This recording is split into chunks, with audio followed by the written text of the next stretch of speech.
E para o bate-papo da manhã de hoje, temos a satisfação de receber aqui o nosso irmão Ederson Passos, da Casa Espírita Fraternidade. Seja muito bem-vindo, Ederson. Bom dia, muito obrigado pelo convite.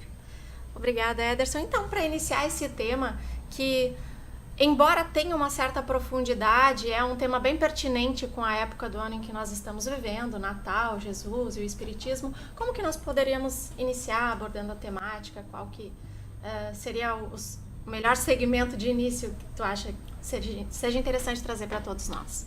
Acho que o importante do Natal, independente da crença ou da filosofia ou da linha religiosa que as pessoas adotam, ele é uma data comemorativa convencionada, mas ela é muito especial, porque independente de sermos cristãos ou não, nos permite ter um momento de aproximação, de convívio, de carinho a mais com nossos familiares, é um clima diferenciado. E para nós cristãos, e especialmente cristãos espíritas, é um momento de relembrarmos, né, verdades maiores, verdades transcendentais e principalmente relembrarmos a figura do nosso mestre amado Jesus, né, o nosso querido educador, nosso médico, nosso mestre. E em relação a essa data do 25 de dezembro ter sido convencionada para comemoração do Natal, o que nós podemos falar sobre essa data, né, que tem muitas controvérsias e as afirmativas gerais, né, trazem que não foi definitivamente essa data de nascimento de Jesus? Tem alguma coisa que a gente possa trazer para o ouvinte em relação a isso? O dia 25 de dezembro, né, foi uma data convencionada pelo Império Romano, quando ele instituiu o cristianismo como religião do Estado. E é convencionado que foi utilizada a data da colheita romana, que era uma data bastante festiva à época, era uma das datas mais importantes do calendário romano, calendário latino. E daí eles conseguiram, aproveitando essa predisposição do povo de comemorar, né, vincularam ao nascimento de Jesus, né, vinculando o ano zero, né, que também não é o ano de nascimento do mestre, né, pelos registros históricos, né, foi alguns anos antes, na verdade. E é uma convenção, né, vamos dizer, do Ocidente, principalmente o Ocidente cristão.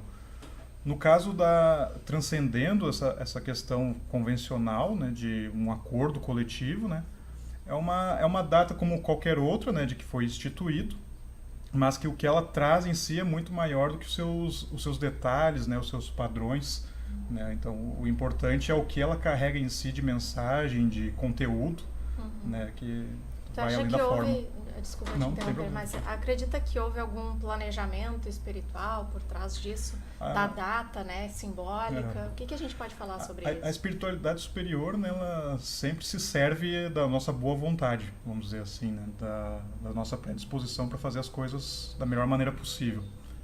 E provavelmente utilizou aquele governo transitório da época, né, que queria de uma maneira talvez de controle à época do povo, né, mas utilizou aquela ideia para fazer algo que nem eles próprios suspeitavam, né, de que seria a divulgação do evangelho, do cristianismo, né.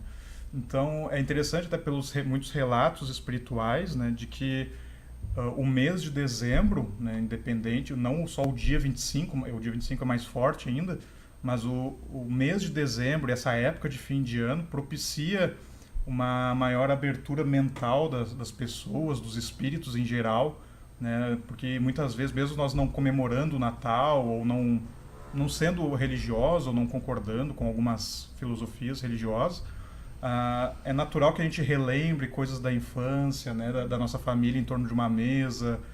Muitas famílias têm a questão do pinheirinho de Natal, do Papai Noel, que é uma questão, uma convenção, uma outra convenção, mas que está ali embutido também uma questão fraternal entre as pessoas. Então, muitas vezes a espiritualidade se usa desses momentos, dessas datas, né, para se achegar à família, para nos despertar sentimentos mais nobres, de nos propiciar rever conceitos, né, rever sentimentos que a gente foi carregando durante o ano, né, a própria expectativa, né, a questão do nascimento do Cristo, que é muito interessante, que é bem no final do ano, ou seja, então vai nascer um novo ano. Então a gente normalmente está predisposto a fazer um replanejamento, a fazer novas propostas. Algumas a gente cumpre, outras não. Mas a gente se dispõe a uma nova fase, um novo começo na nossa vida, né? Então... for possível. É interessante também notar que, mesmo sendo uma data simbólica, a vibração do planeta muda, né? Do ponto de vista espiritual, a gente pode observar isso. Do ponto de vista material, a gente observa também, né? Existem muitos movimentos voltados à caridade nessa época, né? Exato. E a gente pode perceber como as pessoas modificam a sua rotina materialista e egoísta nessa época, né? Teria alguma coisa a ver com a nosso foco naturalmente egoísta, que até a doutrina espírita nos fala um pouquinho sobre isso, né? Exato, né? A gente passa o ano correndo, né, vamos dizer, atrás da máquina, né? Ou seja, pensando no trabalho, pagar contas, a subsistência, né, a saúde, entre várias coisas, né? E alguns de nós não temos a coragem de ir atrás do próximo para auxiliar, outros não queremos, né? Outros não sabemos como, ou seja, várias situações, outros por falta de tempo e assim vai, etc.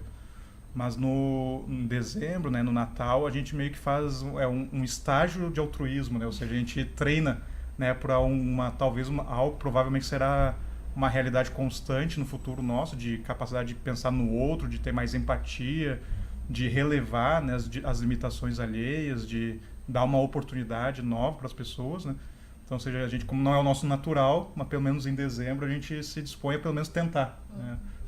É interessante também para todos, né, espíritas, católicos, evangélicos, cristãos de uma maneira geral, tentar manter essa harmonia que a gente alcança por vezes no Natal, né, nesse período de final de ano, das tradicionais festas, nós alcançamos uma certa harmonia. E se a gente manter isso que tu colocou muito bem, sobre isso vai ser cada vez mais natural no futuro, né? E o futuro é construído dia a dia, né? Se a gente parar para pensar. E se a gente conseguir manter essa harmonia, esse sentimento de altruísmo por mais tempo, cada vez mais a gente vai conseguir estender isso durante o ano, né? Exatamente. O contrário também acontece, né? Muitas pessoas fazem promessas e, né, aquela tradicional lista. Exatamente, tarefas. Eu já ouvi esses tempos um orador espírita, Divaldo Franco, né? Nada mais, nada menos que Divaldo Pereira Franco, que é conhecidíssimo no Brasil e fora dele, falando sobre essas listas que nós costumamos fazer de promessas, né, para o ano que vem. E ele comentava que algumas pessoas fazem listas quilométricas e não se propõem a cumprir nenhuma daquelas coisas. Desejam, mas esperam que venha de fora, né? Que Deus vai agir na minha vida e vai transformar isso sem que haja o meu esforço. Como é que a gente pode ver isso, Ederson? Porque a gente costuma analisar a nossa vida, às vezes faz uma retrospectiva íntima, né? De todos esses fatores que tu comentou que a gente vive durante o ano em prol dessas questões. Como é que a gente pode avaliar isso, dessa lista de promessas? Como que a gente pode fazer para cumprir elas? Se existe alguma receita, vamos dizer assim. É interessante dessa questão, né, que nós, na nossa imaturidade psicológica, da espécie humana, espíritos humanos aqui na Terra, coletivamente falando, né, nós queremos fazer muito em pouco tempo, e é algo notório da civilização moderna, da cultura moderna, né, de a gente querer tudo imediatamente. E é interessante que o espírito Amélia Rodrigues, também pelo Divaldo, em certo livro da sua série comentando o Evangelho, né, ela reflete de que quando nós temos hábitos perniciosos, muitas vezes, construído ao longo de muito tempo, e daí com a visão espírita a gente sabe que esse muito tempo são várias reencarnações e muitos séculos, para conseguirmos transmudar isso, transformar este hábito, nós muitas vezes precisamos quase do mesmo tempo durante o qual nós alimentamos ele, né, de tamanha energia que nós guardamos em nós daquele hábito. Esse é um ponto crucial. E muitas vezes também um outro fator complicador é que nós, por não nos conhecermos, nós idealizamos um estado futuro que almejamos, por exemplo, vencer tal defeito, mas nós não planejamos como a gente vai alcançar esse objetivo. E quando Santo Agostinho propõe a reforma íntima na questão 919A de O Livro dos Espíritos, quando ele nos recomenda uma análise íntima, para a gente ter um mapeamento geral do que nós somos e do que nós não somos. Para a gente, vamos dizer, tirar nossas máscaras, nossas ilusões, nossos aços conosco mesmos, E daí nós fazermos um planejamento. Esse é um ponto importante. E muitas vezes a gente promete coisas para nós mesmos que a gente, se analisássemos friamente, não tem capacidade de fazer aquilo. Então eu quero amar, exato, no momento, né, e a curto prazo. Então eu quero amar a todos, mas eu ainda não consigo nem manter a harmonia no meu lar. Eu quero me burilar moralmente várias capacidades, mas um determinado vício, que seria o mais importante no momento, eu ainda não dou a atenção devida.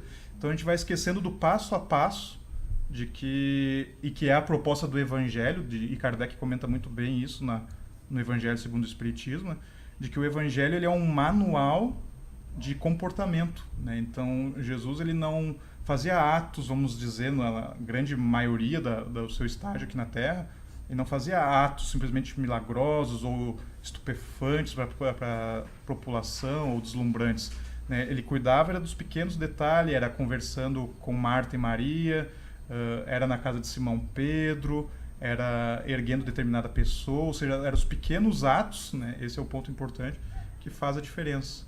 Então acho que talvez o caminho para a gente conseguir alcançar os objetivos é fazer propostas mais reais, talvez mais humildes, né? Ou seja, eu ter consciência o máximo possível do que eu posso e do que eu não posso, e também aceitar os meus limites, né? Ou seja, eu posso ir até aqui, eu vou buscar alcançar até esse ponto, né? E não fazer o que é para fazer em 1000 anos, o que é fazer em 10 anos. E quando a gente pensa em Jesus nesses pequenos atos, né? O nosso modelo, o nosso mestre, o guia da humanidade, e a gente tem que seguir os passos dele, né? Não, a gente quer seguir os passos, embora muito falhos ainda, com muitas limitações, mas ele deixou o exemplo. Mas eu não consigo seguir o exemplo de Jesus. Mas esses pequenos atos, né, a gente consegue, nos pequenos atos, ir tentando achar um caminho, né? Por que será, então, que Jesus nasceu, porque a gente tem os dados históricos do nascimento de Jesus, de uma forma muito simples, uma manjedoura, um ambiente bem humilde, assim, do ponto de vista material, né, mesmo. Por que será isso? A gente vai responder isso no próximo bloco. Bem, no bloco anterior nós deixamos uma pergunta no ar, né, sobre o fato de Jesus ter sido o Messias, ter sido o enviado de Deus, o escolhido por Deus. Mesmo isso não trouxe a ele nenhum privilégio de ordem material, né? Nasceu de uma forma simples, enfim. Como é que a gente pode entender isso? Qual o objetivo dessa forma como Jesus veio, Ederson? Sempre quando nós, por exemplo, vamos no nosso mundo, vamos dizer assim, na nossa realidade, quando a gente vai delegar uma tarefa a alguém, a gente delega essa tarefa conforme as capacidades dessa pessoa, conforme o que ela deve realizar, ou seja, o meio onde ela está, o que ela pode fazer, ou seja, nós damos as ferramentas necessárias, e ela tem um objetivo a alcançar. Esse é um ponto importante. Isso então é um reflexo. Esse programa nosso, na verdade, não é uma invenção humana, isso é algo que rege o universo, né? Algo que transcende a nossa mente. Então a espiritualidade superior e obviamente Deus, que é nosso Pai maior, também se serve disso, de dar aos seus filhos o que eles precisam para o que eles precisam. E esse é o ponto de destaque. No caso de Jesus, né, um ponto importante era a sua a sua natureza superior, né, perfeita, muito acima de qualquer ser humano. E ele enviou diversos missionários com diversas tarefas antes dele e após ele em diversas culturas, tanto na pobreza, tanto na riqueza, tanto na educação, tanto na política, na religião. Porém, o homem ainda necessitava, nós, humanidade, necessitávamos do exemplo, da vivência, não simplesmente de alguns exemplos parciais ou somente lições, porque a gente já tinha recebido essas duas coisas, e nós precisávamos da vivência prática, ou seja, como fazer. E nada melhor do que aquele que é muito bom em fazer aquilo. Então vem Jesus, que é vamos dizer, o protótipo, ou seja, ele é o exemplo máximo do que é amar. Então, para amar, né, esse é um ponto crucial que algumas crenças diferem da opinião, mas na visão espírita, o ser humano ele precisava aprender a amar qualquer ser humano, precisava aprender a amar qualquer um outro, e em qualquer meio, independente de sua situação financeira, espiritual, econômica, intelectual. Então Jesus não poderia vir, e essa era foi um contraste que surgiu na época, porque o povo judeu aguardava um senhor dos exércitos, E esse é um ponto muito importante que é para a gente refletir, que daí parece que hoje nós estamos reproduzindo isso, porque naquela época eles estavam sob um domínio romano, eles não tinham o seu rei próprio. Então eles, na sua visão da época, aguardavam um senhor que viesse com uma arma na mão, né, trucidasse exércitos inteiros, né, e botasse o poder terreno nas mãos do povo judeu. Isso era a visão humana. Porém, o que Jesus queria trazer, e a espiritualidade superior que o acompanhava, era de como o homem aprender a se dominar e aprender a evoluir da melhor maneira possível, acompanhando as leis divinas. E isso é através do amor. Então ele vem através de uma manjedoura, né, que é o pote onde os animais comem, segundo o relato de Lucas, né, através de um pai carpinteiro, que era, para a época, um trabalho valorizado, mas não era um trabalho de expressão financeira, ou seja, ganhava para a sua subsistência. A mãe sendo uma dona de casa, né, e obviamente a mulher, né, que naquela época não tinha grandes expressões na sociedade, nenhuma mulher pobre e nem de classe média. E Jesus vem então nesse meio, vamos dizer, pegando a parte mais baixa da sociedade para que qualquer um que estivesse a partir dali ou acima se identificasse. Então, para nós não termos, espiritualmente falando, nós espíritos, qualquer desculpismo de dizer que não é possível seguir o mestre, né? Que é uma fala que muitas vezes a gente ouve entre nós, né? De que uma coisa é Jesus, outra coisa somos nós, né? E isso é na verdade, é uma fala bastante acomodatícia, bastante acomodada, né? Porque daí nós não precisamos fazer esforços, né? Porque se fosse de fato Jesus tal qual ele é, obviamente a gente não ia nem entender ele falando, né? Por causa da tamanha evolução espiritual. Então ele se rebaixa, vamos dizer, na matéria, no nível mais compreensível para nós, materialmente falando e na sua expressão, para a gente pudesse se identificar com ele, né? Porque ora a gente está bem financeiramente, ora a gente está mal, ora a gente tem saúde, ora nós não temos, ora a gente está com o apoio da família, ora a gente vai estar sem a família, né? Talvez até sozinho na encarnação, entre aspas, materialmente. Então, qualquer maneira que a gente esteja, a gente vai encontrar alguma vivência dele onde a gente pode se identificar e viver como ele viveu, né? Então, esse é o ponto de que porque, né, ele vem como um homem normal para que nós possamos também se identificar.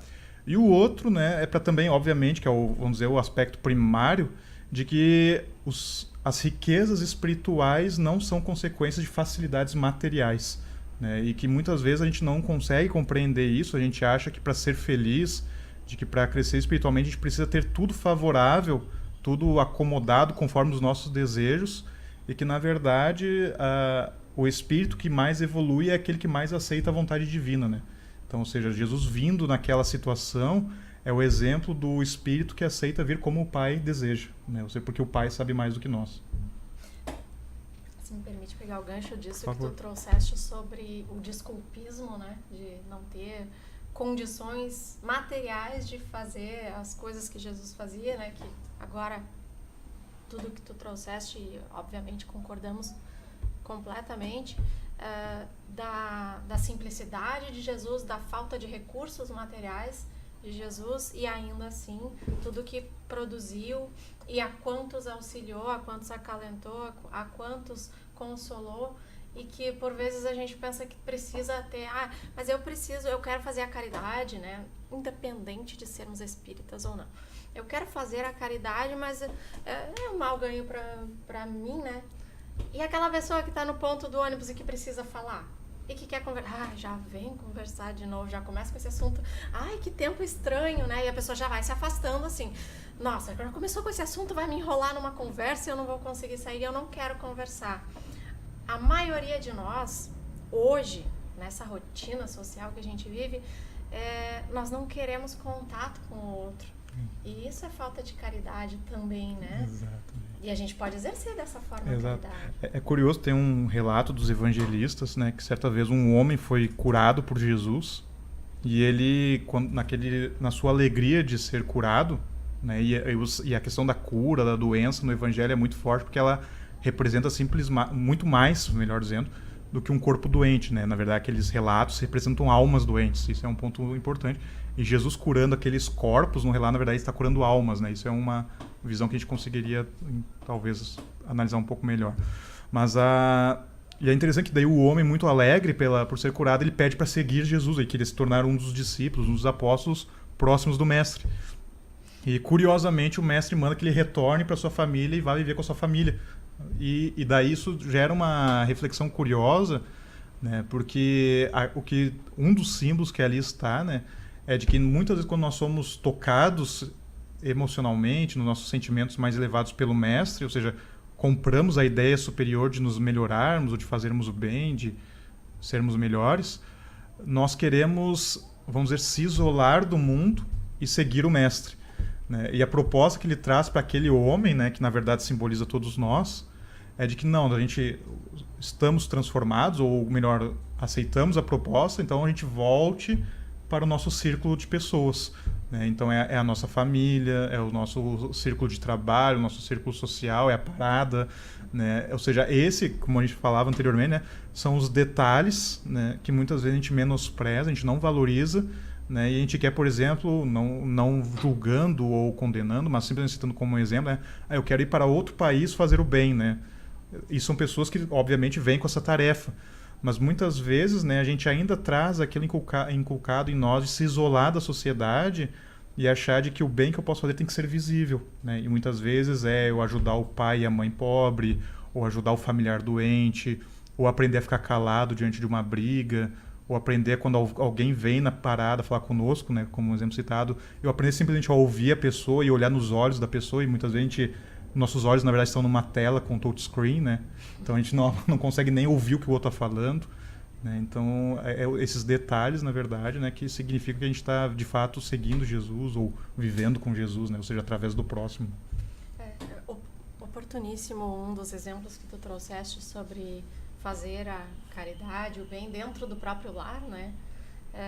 Oportuno também para essa época de final de ano em que muitas famílias se preocupam muito com, às vezes fazem o tradicional amigo secreto na família, ou não chegam a fazer isso, mas tem aquela coisa de dar presentes e vá correria. Se for no centro de Canoas, vamos pegar só Canoas aqui. No centro de Canoas hoje tem gente, como diz um amigo nosso, um ditado que eu não sei de onde surgiu, tem gente saindo pelo ladrão, porque tá cheio de gente, tem gente que a gente não sabe, isso tudo mora em Canoas, não, às vezes não, né, mas na maioria das vezes sim. A gente se preocupa muito com essas questões e esquece a verdadeira simbologia do Natal, né? Exatamente, que é a questão do... É interessante, né, que a gente vai usando as palavras ao longo do tempo e vai perdendo o seu significado religioso, ela vai evoluindo e se modificando, né? E essa é a questão do que se fala de igreja, né, que virou uma palavra hoje institucionalizada de um prédio, de determinados grupos religiosos. Mas lá nos primórdios dos primeiros cristãos, né, a igreja era o grupo familiar, né? Então, ou seja, lá com Simão Pedro, os apóstolos na Casa do Caminho em Jerusalém, né, aquilo não era uma igreja no sentido formal que nós entendemos hoje, ou seja, era uma casa onde quem chegasse se sentiria em família, né? Então, e isso a gente faz na nossa agregação religiosa, no nosso centro espírita, no nosso bairro, na nossa rua, nossos vizinhos, né? Essa proposta de a gente se enxergar como pertencentes a um mesmo grupo, né? Uma coletividade, e a gente vai se exercitando nisso. Às vezes a gente precisa aprender a valorizar muito a nossa família e a nossa parentela, né? Independente das suas dificuldades que temos em família. Depois a gente vai ampliando esse conceito para bairro, para cidade, para país, para planeta, para universo, né? Mas isso são estágios que a gente vai galgando. Mas a ideia do Natal é isso, né? A gente, independente se temos uma mesa farta ou um teto sem luz, né? Ou se eu estou embaixo de uma ponte ou se eu estou num palacete, né? Eu entender que o que faz a minha felicidade, na verdade, é aqueles que estão ao meu redor, né? E eu só serei feliz fazendo os outros felizes, né? Não existe felicidade sozinho. Né? O que rege a vida, o que rege a criação divina é o intercâmbio, é a solidariedade, né? Então por isso que Jesus sempre esteve, né, seguido de pessoas, né? E quando ele se isolava era para poder voltar e ajudar as pessoas, né? Nunca para ficar isolado. Para se reestruturar, exato, né? Sobre essa viver em família, né? Essa felicidade de fazer os outros felizes, e que a maioria de nós busca o oposto, né? Busca alguém que nos faça feliz, ou busca estar entre aqueles que nos fazem felizes. Por exemplo, eu tenho problemas com os familiares, não tenho dificuldade de relacionamento com aqueles do meu núcleo familiar, então eu vou buscar os amigos, porque são aqueles que se afinizam comigo e tal. E o nosso laboratório está dentro de casa, né? Nosso aprendizado, nosso campo de estudo e de aplicação, né? É dentro de casa, com aquele que é mais difícil, porque tu falou uma palavra que já nos remete ao Evangelho segundo o Espiritismo, capítulo 14, né? Que fala sobre parentela corporal e parentela espiritual. Não é o tema de hoje, a gente não precisa aprofundar, mas a gente pode abrir um pouquinho sobre isso, só para situar o nosso ouvinte. Às vezes tem alguém entrando pela primeira vez, então o que é isso, assim? Por que às vezes eu não me sinto bem com os meus, me sinto melhor com os de fora? O que a gente pode falar sobre isso? O lar, né, a família ou a casa, que às vezes a gente enxerga a casa e não enxerga o lar ali, né, muitas vezes na nossa visão mais limitada, quando a gente está no meio dos problemas. Mas o lar, ou aquele ambiente que compõe o meu lar, ele é o que é um local de propicia o reencontro, né, na nossa visão espírita, o reencontro de almas que já estão caminhando juntas, a maioria delas, há muito tempo. Né? E algumas por caminhos mais espinhosos e outros por caminhos um pouco mais tranquilos. Mas todas se reencontrando com o propósito de reajuste, né? Os que têm diferenças entre si, e o propósito de aprender a se amar. Né? E daí, de novo, volta aquele ponto, né? Ou seja, por que nós não conseguimos amar a sociedade? Né? Porque a gente não consegue nem no básico ainda, muitas vezes, que é a família. Então, ali, muitas vezes, as diferenças que se encontram, né? A gente, às vezes, é comparado à família até um cadinho, né? Ou seja, cadinho é um forno mais reforçado para burilar metais, aí ali sair joias preciosas, né? Gemas, né? Então, ou seja, é dali, onde dentro do lar a gente vai encontrar nossos defeitos, nossas imperfeições, mas ali está dentro das nossas gemas também, né? E muitas vezes as nossas preciosidades, que talvez numa primeira análise a gente vê como problemas, mas como diz o próprio Evangelho, talvez no futuro vai ser aquelas almas que vão nos dar as mãos, que vão nos auxiliar. Hoje é nós que vamos talvez dar muito para aquelas pessoas em paciência, em perdão, em esquecimento, em desculpa, né? Então, ou seja, em relegar para o passado o que já passou, né? O que já aconteceu, mas é porque ali que a gente, vamos dizer, dá o que deixamos de doar para as pessoas no passado quando precisávamos.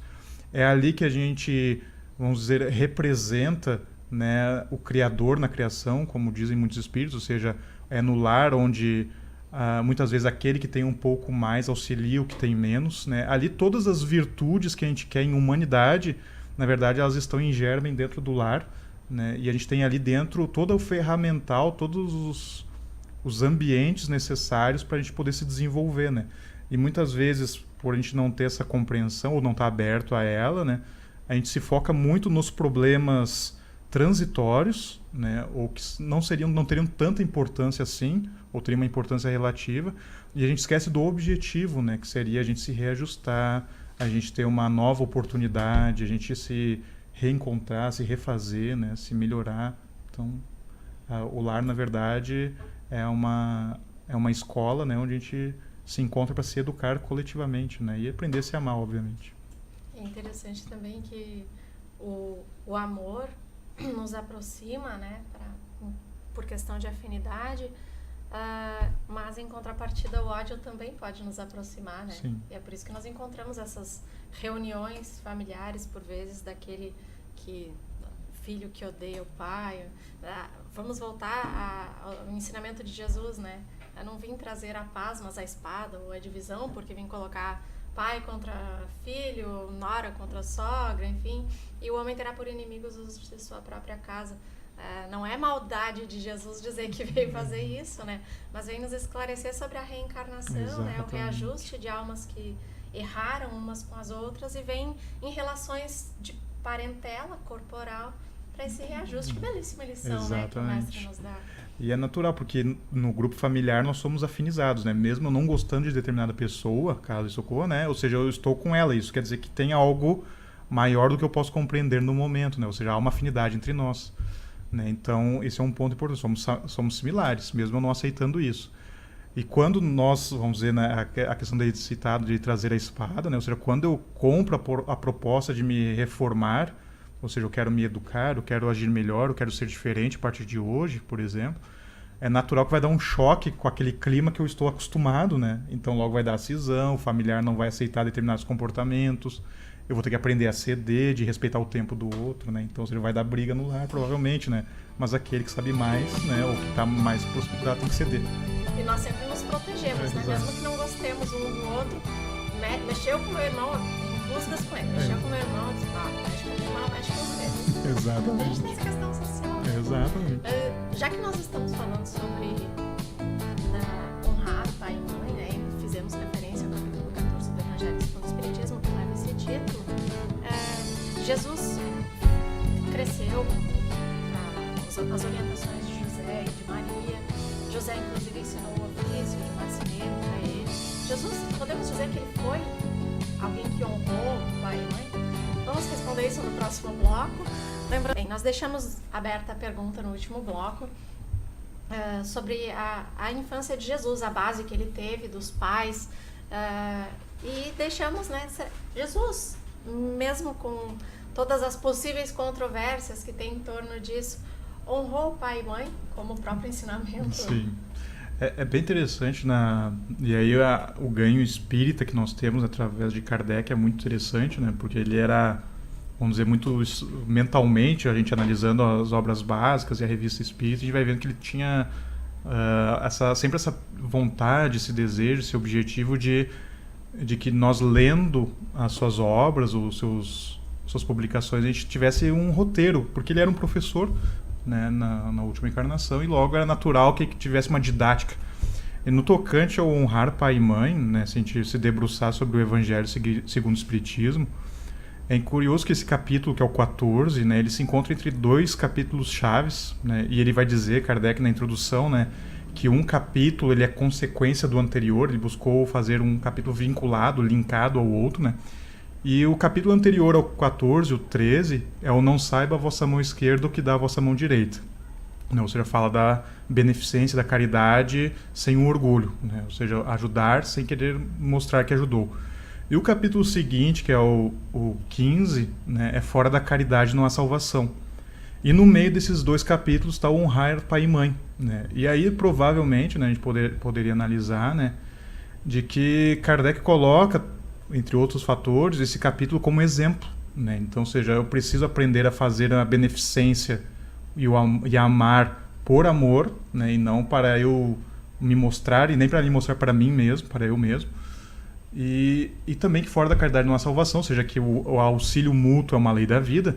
E entre essas duas realidades, ou seja, como fazer o bem e ser necessário fazer o bem, ele coloca, vamos dizer, a prática, né? Ou seja, a prática primeira, ou seja, começa pelo pai e pela mãe, né? Então ele bota de que é necessário, né, para se a gente quer de fato se tornar um cristão legítimo, se quer se tornar uma pessoa humana de fato, né? E a questão de o que é humanidade, ele define muito bem, né, dizendo que é algo muito maior do que o estado do planeta Terra atual, né?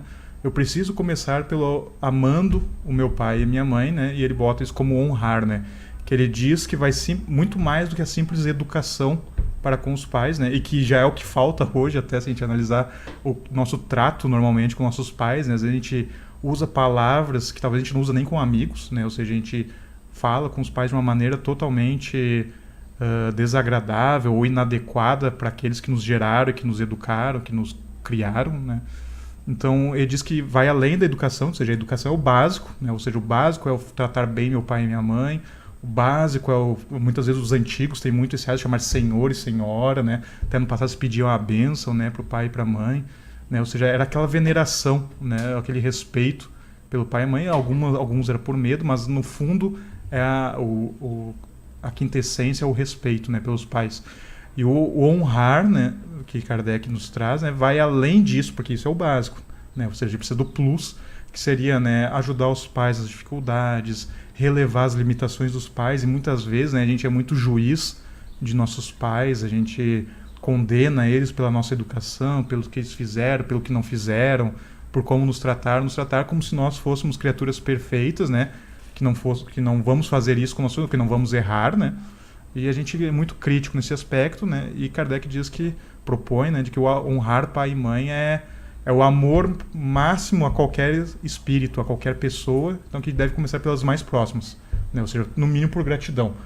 E Jesus, né, daí no tocante a isso, né, é bastante exemplar, né, porque ele sempre ficou perto de seus pais, né. Então, se a gente analisar os evangelhos, né, a gente vai ver que uma das suas discípulas mais próximas era sua própria mãe, né. Maria sempre estava com ele, né, ou seja, os relatos de João, dos apóstolos em geral ali, dos discípulos, ou seja, Maria estava em volta, né? Obviamente ela tinha deveres familiares, né? Porque pelo que dá a entender o Evangelho, Jesus tinha irmãos e era natural naquela cultura a mulher ter vários filhos com o marido, né? Então não seria provavelmente diferente com Jesus ele ter irmãos. Então é natural que ela não é citada o tempo todo, né? Ou seja, e os apóstolos, obviamente, né? Eles escolheram as situações que vão nos trazer algum exemplo, alguma lição, né? E a que a gente tem, né, é a própria infância do mestre, né, onde ele passa com seu pai e sua mãe, né, ou seja, José e Maria. E é interessante que cada um tem um papel bem caracterizado no relato, principalmente do evangelista Lucas e do evangelista Mateus, né, ou seja, os dois têm. É bem interessante que é o protótipo, ou seja, é o exemplo do casal perfeito. Vamos dizer, além da própria questão da missão de Jesus, José e Maria eles trouxeram o exemplo do casal perfeito, assim, ou seja, para que serve o casamento, no que se faz no casamento, né? Então é bem interessante essa questão de quem foi José e Maria. Então José tinha uma tarefa, né? Ou seja, ali a questão do pai sustentador do lar, do pai que ensina um ofício para o filho, do pai que dá a segurança para aquela família, né? Então por isso que Mateus relata tanto a fuga para o Egito, volta para Nazaré, né? Então, ou seja, ali ele está trazendo, entre outras coisas, o símbolo do pai protetor, né? E na questão de Maria, né, ela vai aparecer mais ali, vamos dizer, com destaque, né, óbvio, vamos dizer, em atuações mais claras, é na fase adulta de Jesus. Não desmereceu, obviamente, ele foi, porque ela foi a mãe, ela gerou, né, então você tem toda a questão do nascimento de Jesus naquela simbologia do evangelista Mateus, né, então, mas obviamente eles sempre estiveram presentes, né, depois na fase adulta de Jesus, José, vamos dizer, sai de cena, não é relatado o porquê, não é dado ênfase nesse aspecto, né, talvez por desencarnar, provavelmente, porque já fosse um homem de idade, é o que se deduz, né? Mas, obviamente, né, Jesus, ele sempre, né, seguindo aquele princípio então, que Kardec detectou, de que para eu amar a sociedade, eu preciso amar primeiro meus pais, né? Obviamente que Jesus não pecou, não caiu nesse aspecto, né? Ou seja, ele amava seu pai e sua mãe, ele amava seus irmãos, né? Ele conseguia viver o que ele dizia dentro do seu próprio lar, né? Nunca foi contrário. Exato, que... não se contradisse. E quantos de nós consegue hoje, né? Vou utilizar um exemplo que você falou, que a gente às vezes trata os nossos pais com palavras rudes, ou como se fosse o nosso colega de sala. Não que a gente não deva ter respeito com o nosso colega de sala de aula, enfim, de trabalho, mas é que como se fosse assim, de igual para igual. Somos iguais, de certo modo somos, né? Mas o nosso pai e a nossa mãe, mesmo que tenham todas as limitações do mundo, são superiores a nós. Primeiro, do ponto de partida espiritual. Eles aceitaram a missão, pequena missão, mas missão importantíssima, de nos darem a vida, né? Exatamente. E às vezes nós não sabemos ser gratos por essa oportunidade. E às vezes não somos criaturas fáceis, né? É bem curioso, né? Muitas vezes não somos fáceis. Nós nos colocamos num pedestal, numa situação, como se fôssemos seres, né, sem mácula, né? E às vezes achando que aquilo é dever, é obrigação de nossos pais nos aturar, né? Não fazemos os esforços de ser no mínimo agradáveis, né? E logo galgar a posição de sermos gratos, né? De tudo aquilo que a gente fala, muitas vezes, que está às vezes na nossa boca, sobre o evangelho, né? A gente tentar ser no mínimo com nossos pais, né? Essa seria o ideal, ou seria a proposta inicial, de novo, aquela linha de projeto, de programação, né? De passo a passo, né? Começar pelos pais, né? E se nós não temos eles mais por perto, encarnados, já desencarnaram, né? Ou não conhecemos eles, né? Por N caminhos que a vida seguiu e que eles escolheram, né? Ou seja, alguém cumpriu esse papel para nós, né? Alguém nos educou, alguém nos protegeu da melhor maneira que pôde, dentro do que tinha nos seus recursos individuais, e a gente deve gratidão a essa pessoa, né? Ou a essas pessoas, né? Ou a quem hoje, né? Nos cuida, nos ajuda, nos ouve, né? Sobre Jesus, tem muitas pessoas que falam assim, e relatos históricos, e muitas pessoas comentam à parte, já foram feitas pesquisas sobre a aparência de Jesus. Não lembro em que época foi, mas deve fazer mais de 10 anos, que um programa de televisão foi buscando auxílio de especialistas, historiadores, enfim, foram buscar a verdadeira, né, o título era esse, a verdadeira aparência de Jesus, que por viver em um local desértico, um clima, né, meio ruim, quente demais, ele seria um pouquinho mais tostadinho, não teria os cabelos ondulados, não teria olhos azuis, mas os relatos gerais, inclusive de Emmanuel, que é um espírito respeitadíssimo no meio espírita, pela sua trajetória de não só mentor, benfeitor espiritual do médium Francisco Cândido Xavier, mas por todo o conteúdo espiritual que ele nos traz sobre questões materiais também, também traz relatos da beleza física de Jesus. O que nós podemos deduzir disso, que independente de ter as características idênticas, né, características idênticas não, mas semelhantes ao do povo de onde vivia, essa beleza física atribuída a Jesus, ela seria um reflexo da condição moral, da grandeza moral dele? O corpo, né, o corpo que nós vestimos no planeta Terra, né, e isso é uma lei que rege o universo, né, ele reflete o seu habitante, né, no caso, o espírito imortal. Né, então, isso tem exceções no sentido de que muitas vezes o espírito é de determinado jeito, por exemplo, é um espírito evoluído e ele vai ter uma forma não tão agradável, né, por problemas de saúde ou beleza física, mas são exceções para aquele espírito, né? Muitas vezes ele pediu para vir assim. No tocante a Jesus, né, e muitos missionários, assim, pintado em muitas culturas isso de grandes missionários serem belos, né? E também muitos generais também são pintados, né? Como era da época isso, de pintar como semideuses, né?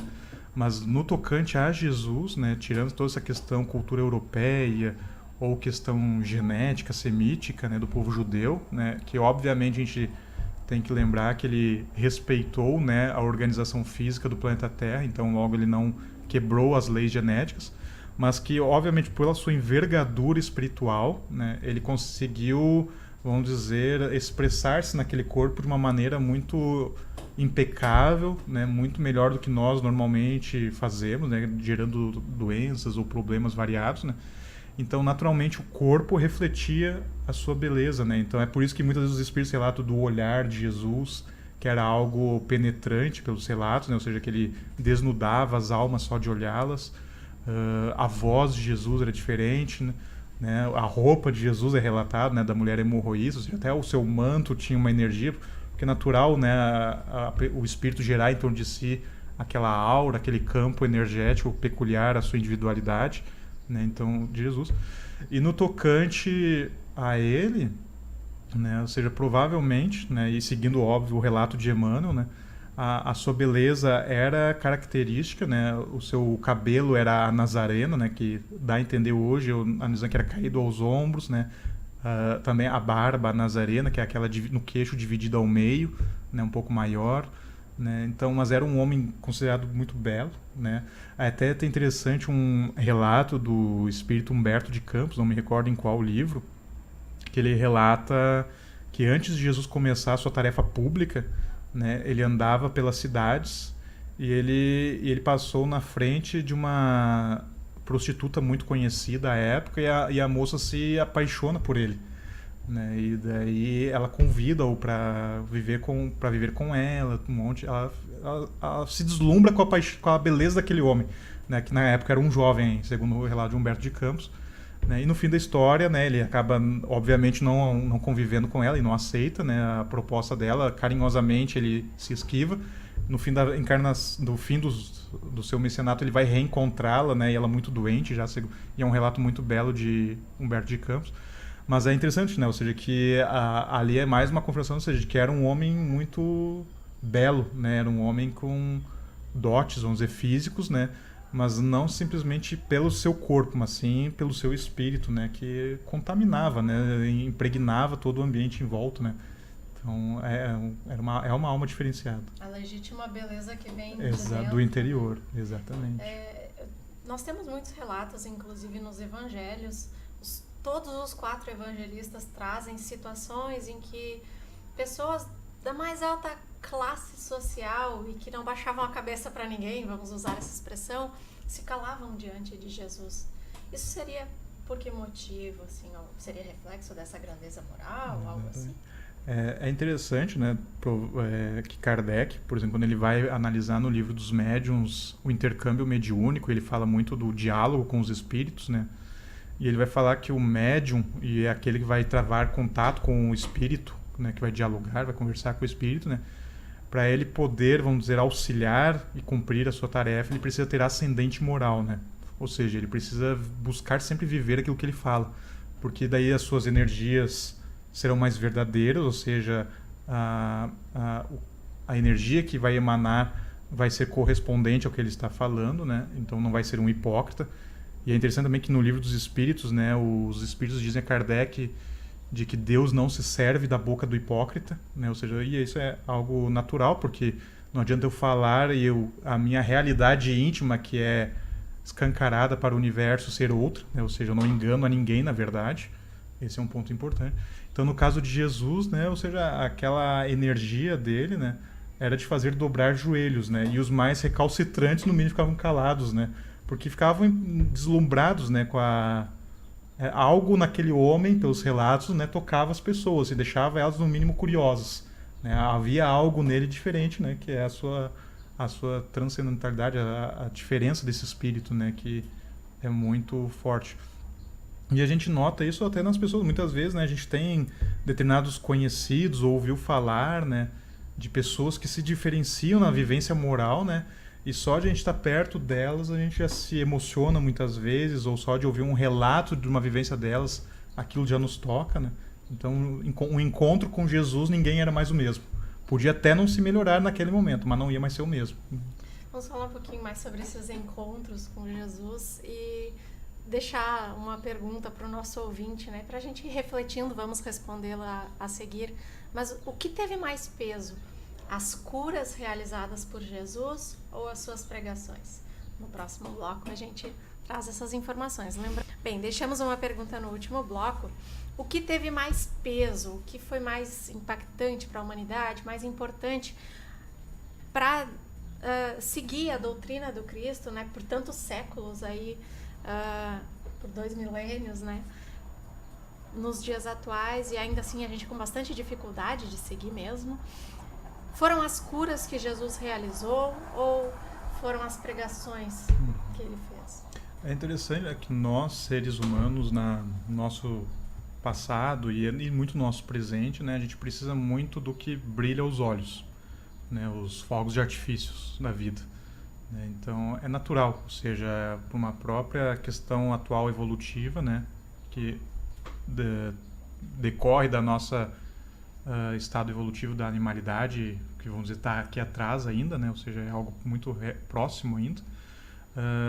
O que nos brilha é o meio, ou seja, é o diferente, ou seja, algo precisa nos chamar a atenção, né? E isso foi com a doutrina espírita, assim, né? A gente começou através de achar a França e a Europa se debruçam em mesas girantes, né, chamadas, ou seja, algo precisou despertar a atenção, né? E muitas vezes algo que parecia um fenômeno. Exato, algo novo, né? Então, e muitas vezes se a gente for olhar na nossa vida, né, a gente só dá atenção para as coisas quando surge algo novo, né? Então, a própria doença, por exemplo, né, ela é um alerta para algo que a gente não suspeitava em nós, né? Ou seja, algo que precisa ser tratado, algo que precisa ter uma intervenção, ou algo que requer um trabalho íntimo mais profundo ainda, né? Mais longo. Então, isso é assim, ou seja, a gente precisa de algo que nos chame. E Jesus, né, os seus milagres, né, ele tinha basicamente 2 propósitos, né? Um deles, mais superficial, é chamar a atenção das pessoas à época, né? Ou seja, porque era para atrair as massas, né, aqueles fenômenos que ele gerava que eram naturais, né, ou seja, são através de leis que regem a vida e que só são muitas vezes desconhecidas por nós. Mas o segundo aspecto também era pela sua misericórdia para com os sofrimentos humanos, né?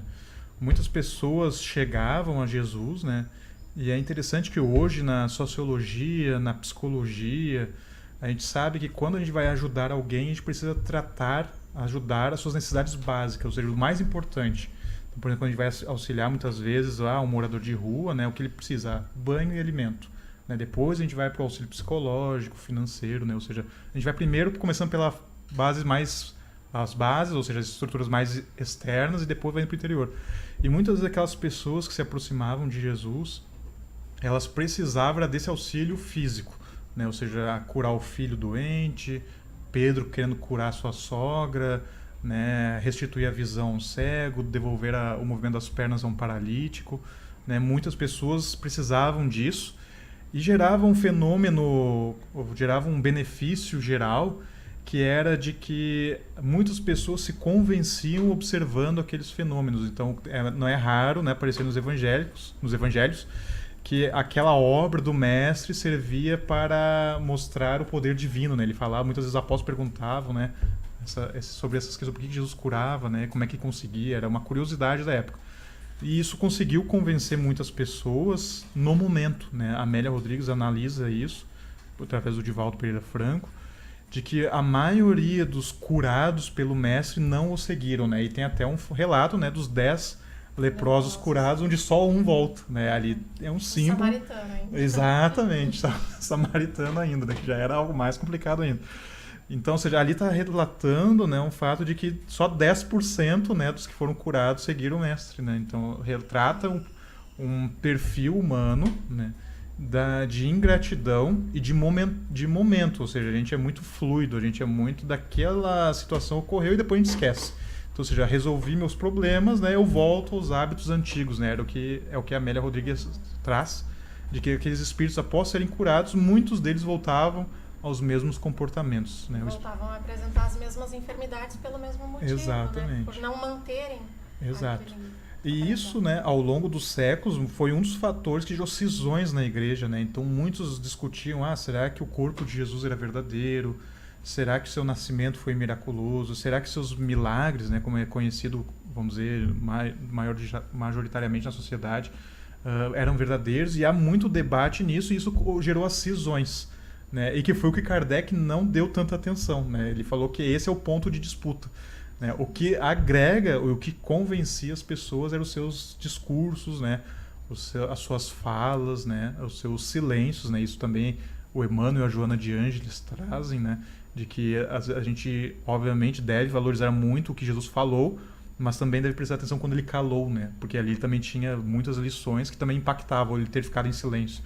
Então, o que de fato transformava as pessoas era a sua fala, né? O sermão da montanha, o sermão profético, né? O seu silêncio diante dos acusadores, né? O seu diálogo com Pilatos é algo emblemático. O momento da crucificação, onde ele cita um salmo de Davi, né? Então, ali tudo, as suas falas, né, eram muito bem pontuadas, escolhidas, nenhuma era solta, né? Porque era para cativar o seu ouvinte, né? Então, e as próprias parábolas, né? As parábolas de Jesus, né? São discursos através de histórias, né? Para cativar as pessoas, né? Então, o que agrega, né? Hoje o cristianismo é o que é graças às lições de Jesus, né? Que ele viveu, né? Esse é o diferencial de Jesus para os outros, né? Muitos só falavam, né? E viviam alguma coisa. Jesus, o que ele falava, ele vivia, né? Então, por isso que ele transformava. E não só sobre as curas, mas sobre as pregações, que muitos dizem assim, mas é muito difícil seguir o que Jesus ensinou, e a gente percebe que as pregações, ainda hoje, vou abrir aqui os bastidores, na Associação Espírita Caridade nós temos o hábito de, antes de qualquer tipo de trabalho, de tarefa na casa espírita, divulgação da doutrina dentro ou fora, nós fazemos uma abertura, que é uma leitura de harmonização. Nós utilizamos os livros da coleção Fonte Viva, ditados pelo Espírito Emmanuel, ao médium Francisco Cândido Xavier. São livros de fácil acesso a qualquer um, e tem muitas livrarias que inclusive não são voltadas a livros espíritas e que contêm essas obras. Dica de leitura para os nossos ouvintes. Nós fizemos uma leitura de harmonização com o livro Caminho, Verdade e Vida, e uma das lições, a lição de hoje que foi trazida foi sobre as pregações de Jesus, e que Emmanuel comenta que Jesus não só pregava falando, ensinando, como principalmente exemplificando, que é a nossa maior lição, né? O nosso maior aprendizado, que é difícil, claro que é, mas a gente às vezes nem tenta seguir o exemplo de Jesus, né? E aí a gente encontra bastante dificuldade no caminho. Exatamente. E é muito interessante, né, que hoje nós, e o espírita, ele tem essa característica muito forte, né, que Maomé, né, o grande o profeta dos muçulmanos, né, do Islã, né, ele falou que o cristianismo, né, o povo cristão era o povo do livro, né, ou seja, você pegava muito a livros. Né, e nós espíritas, a gente gosta muito de livros, né, e lê muitos livros, obviamente, e alguns, né, dá para comparar, outros têm suas questões individuais. Mas se a gente analisar a história dos grandes mártires, dos grandes homens e mulheres da história da sociedade humana, né, e nas diversas culturas, mas com destaque para o Ocidente, que se tornou majoritariamente cristão, a fonte de pesquisa deles e de referencial de comportamento era simplesmente o Evangelho do Cristo, né, era o Novo Testamento. Né, tem até um filósofo brasileiro que é ateu, né, e ele, quando ele comenta Santo Agostinho, né, vamos dizer, um dos primeiros ali, grandes estudiosos do cristianismo, lá pelo século 3, 4, do cristianismo primitivo, né, ele vai dizer que a biblioteca de Santo Agostinho possivelmente em torno de 200 obras, né, e o seu comportamento de moral era basicamente o Novo Testamento. Né, e ele diz, hoje nós temos em torno de 8.000 livros nas nossas bibliotecas e não vivemos como Santo Agostinho. Né? Então, é interessante isso, né, de que a conduta do mestre, registrada pelos apóstolos didaticamente nos evangelhos, né, é o que tem o potencial de nos educar, né? Ou seja, daí de novo o relato da mulher hemorroísta, né? Até as suas vestes têm algo a nos ensinar, né?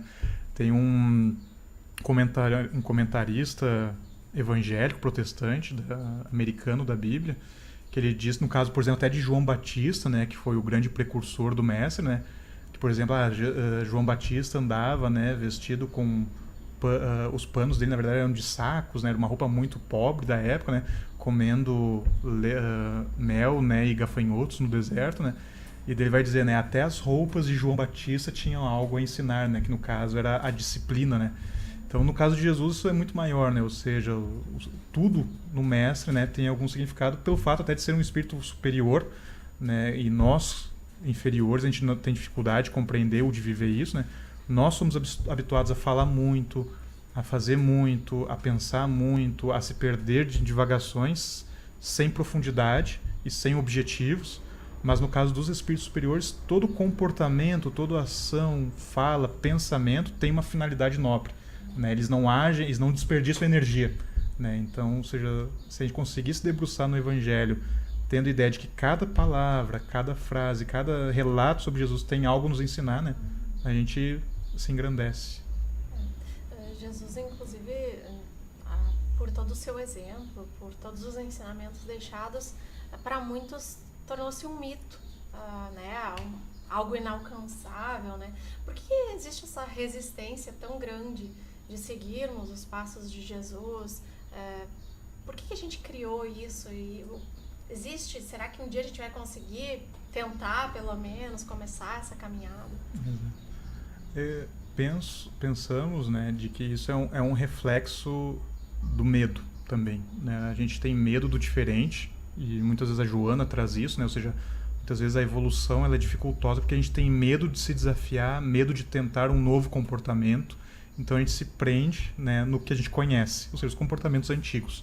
Então logo, né, a gente olhando para Jesus, né, a gente coloca um bloqueio mental achando que aquilo é inalcançável, porque na verdade nós estamos habituados, né, a determinados comportamentos. E me parece que isso muitas vezes é característico de uma imaturidade psicológica coletiva nossa, né?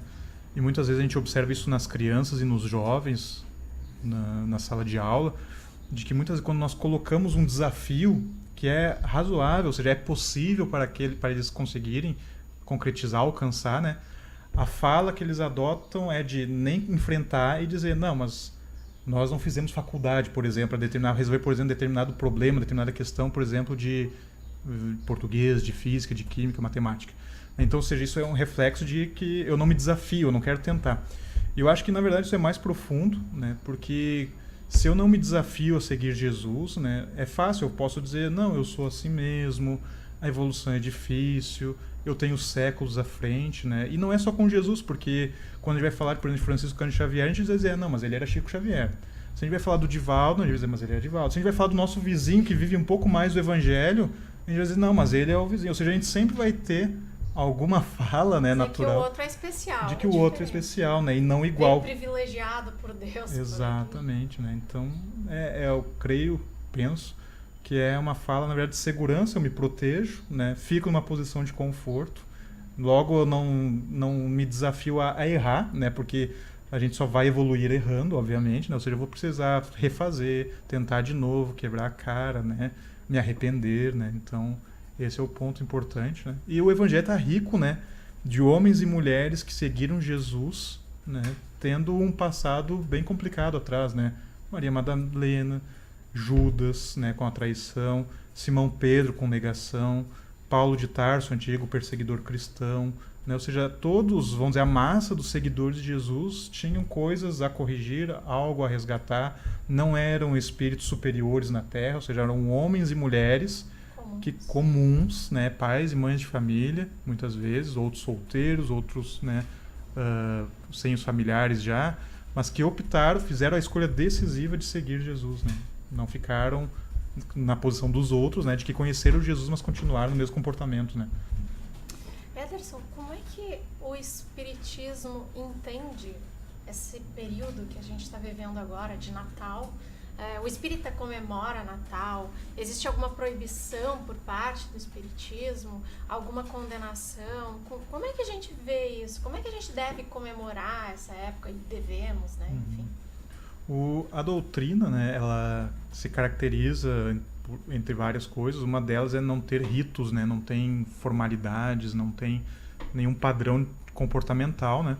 Ela é característica por nos esclarecer, né, nos dá algumas dicas, obviamente, né, em algumas situações, e nos deixa aberto o caminho comportamental, né. E Kardec pautou muito as obras básicas nisso e as outras obras. No caso do Natal, né, ou seja, se a minha família e eu ainda necessito de algumas formalidades, por exemplo, eu gosto, por exemplo, né, vamos dar um exemplo de construir o pinheirinho, né, junto com a família, porque eu sempre construí com a minha família, então aquilo me remete a um sentimento bom. Então, ou seja, a doutrina não nos propõe, em momento algum, de que eu não deva mais fazer isso. Ela, na verdade, ela não nos diz, em momento algum, o que fazer, né, ou o que não fazer. Ela não dá impeditivos, né. Nós é que vamos naturalmente nos esclarecendo, e o que nos servir nós devemos ainda utilizar, o que não nos servir a gente não utiliza mais, né? O que de fato ela nos recomenda, né, é de que todos os nossos comportamentos sejam profundos, né? Tem um sentimento, né? É comentado muito isso no Evangelho, nas orações, nas preces, né? Ou seja, a gente não se prender à forma das coisas, né? A gente pegar o conteúdo. Então, se eu quiser, por exemplo, tiver na minha noite de Natal só o nosso familiar ali, um arroz e um feijão na mesa, é a minha noite de Natal, porque o conteúdo, na verdade, importante, o alimento, é o sentimento nobre que está nos agregando, né? Ou se a minha casa tem mais facilidades financeiras, ou mais condições, melhor dizendo, e tem outros recursos, né? O importante é o sentimento, né? Não é o presente, não é as luzes piscantes, né? Não é o papel. Pratos preparados. Exato, né? Isso é o adereço, né? O importante é o conteúdo, né? Então... E aproveitar esse momento, né, em que a Terra toda se permite, pela conduta dos seus habitantes, por toda essa forma de voltar-se para o Cristo, de uma forma ou de outra, em maior ou menor proporção, nós permitimos esse envolvimento vibracional amoroso que parte de Jesus para todos nós, que nunca nos abandona, posto que é o nosso governador espiritual do planeta Terra, e que nunca nos abandona nessa trajetória, e a gente às vezes se afasta dele, né? Nós devemos imensa gratidão. Ederson, querido, nós já estamos encerrando o nosso programa, já estamos encaminhando para o final. Queremos agradecer muito a tua presença, muito a tua obrigado. participação. Eu que agradeço pelo convite. E que possamos estar novamente aqui reunidos. A gente sabe que o tempo é meio escasso, mas nós a gostaríamos de tê-lo novamente Tá aqui ótimo. no programa. Muito obrigado. Obrigado mesmo. Bem, então na semana que vem nós teremos o quadro Saúde e Espiritismo. Convidamos a todos para acompanhar mais essa parte da nossa programação. E tem mais de Espiritismo para todos nós. Desejamos que todos tenham um excelente sábado e que continuemos na paz do Cristo. Muito obrigada.